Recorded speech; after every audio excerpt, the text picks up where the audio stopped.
Welcome to the Bar Exam Toolbox podcast. Today we're doing something a little different. We're going to take a bird's eye view of some key real property topics we've covered in our Listen and Learn series. Specifically, we'll be focusing on property ownership and interests. Check back next week for part 2 in this series. Your Bar Exam Toolbox hosts are Alison Monahan and Lee Burgess, that's me. We're here to demystify the bar exam experience so you can study effectively, stay sane, and hopefully pass and move on with your life. We're the co-creators of the Law School Toolbox, the Bar Exam Toolbox, and the career-related website Career Dicta. Alison also runs the Girls Guide to Law School. If you enjoy the show, please leave a review on your favorite listening app and check out our sister podcast, the Law School Toolbox podcast. If you have any questions, don't hesitate to reach out to us. You can reach us via the contact form on barexamtoolbox.com, and we'd love to hear from you. And with that, let's get started.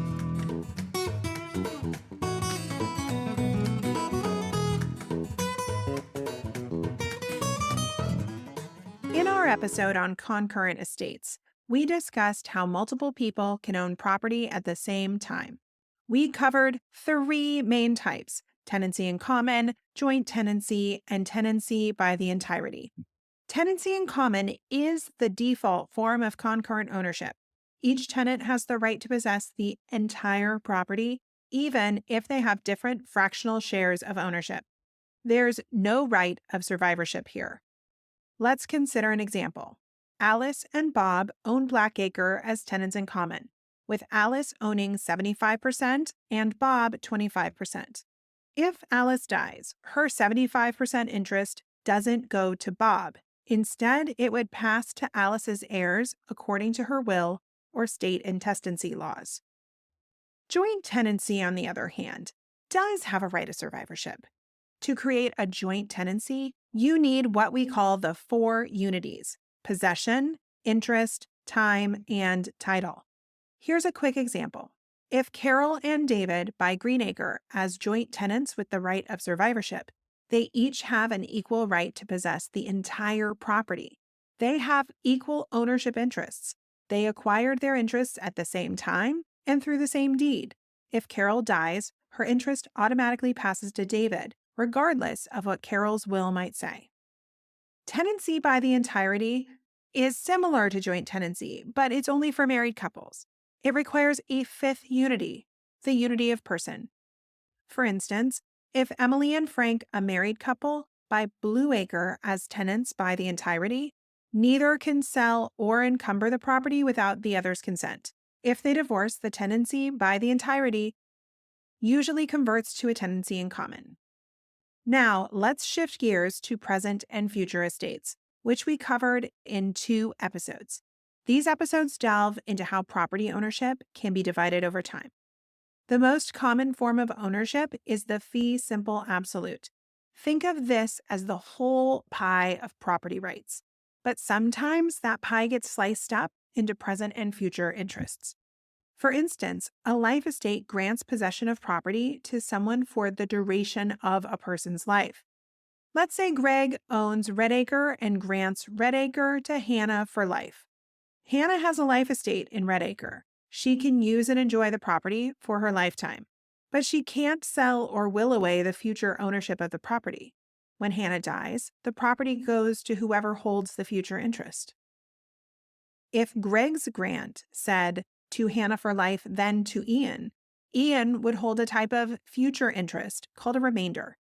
But if Greg had simply said to Hannah for life without specifying what happens after, Greg would hold a reversion. The property would come back to him after Hannah's death.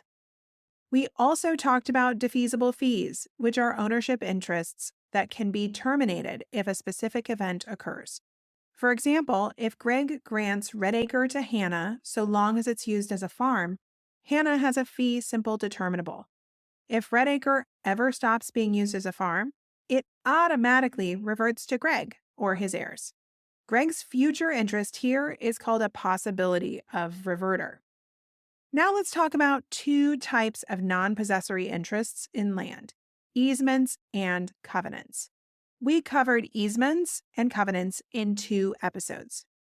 An easement is a right to use someone else's land for a specific purpose. For example, Jane might have an easement to use Kevin's driveway to access her landlocked property. This could be created by express grant. Kevin signs a deed granting the easement. By implication, if Janet's and Kevin's properties were once a single parcel and the driveway was the only access. Or even by prescription, if Janet used the driveway openly and continuously for a statutory period, usually 20 years. Covenants, on the other hand, are promises regarding the use of land.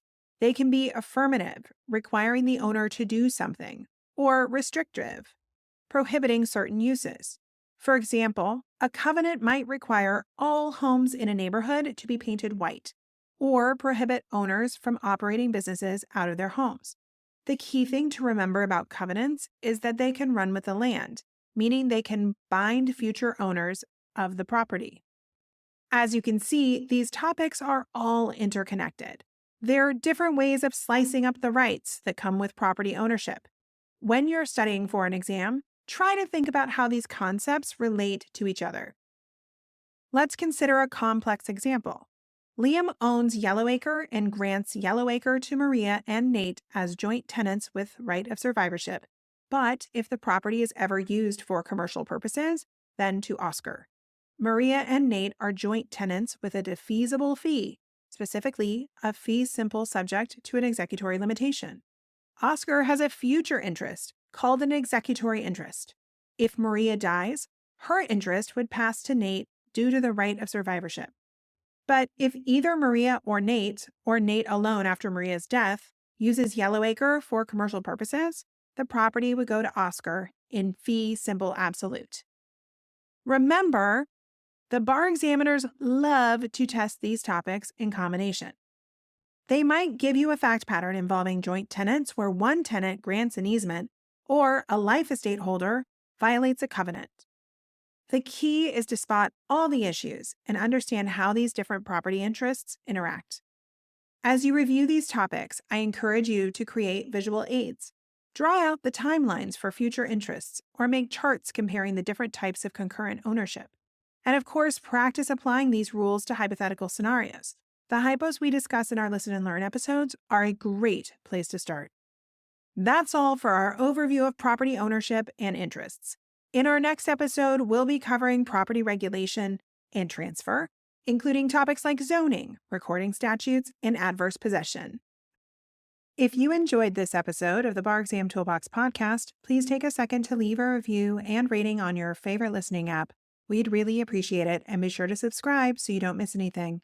If you have any questions or comments, please don't hesitate to reach out to myself or Alison at lee@barexamtoolbox.com or Alison@barexamtoolbox.com, or you can always contact us via our website contact form at barexamtoolbox.com. Thanks for listening, and we'll talk soon.